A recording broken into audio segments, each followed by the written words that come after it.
বসে থাকা বিভিন্ন এরিয়া থেকে আসা আমার সকল হিতাকাঙ্ক্ষী বয়োজ্যেষ্ঠ বৈকনিষ্ঠ শ্রোতামণ্ডলী, পর্দার আড়ালে বসে থাকা পর্দা নাসিনা অবলা সরলা মা খালা বোন ও বোনান্নেরা, সর্বাগ্রে সে রাব্বুল আলামিনের দরবারে শুকরিয়া আদায় করি, যিনি আল্লাহ প্রতি বছরের নেই আবারও দিবাগত রাতে তিনার কোরআন এবং নবীর অমৃতবাণী শ্রবণের উদ্দেশ্যে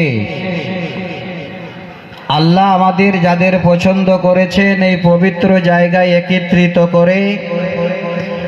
সুষ্ঠু পরিবেশে কোরআন এবং সহিহ সুন্নাহ শোনার সুযোগ দিয়েছেন। তাই সে মনিবের দরবারে তিনার বান্দা হিসাবে একবার শুকরিয়া আদায় করি।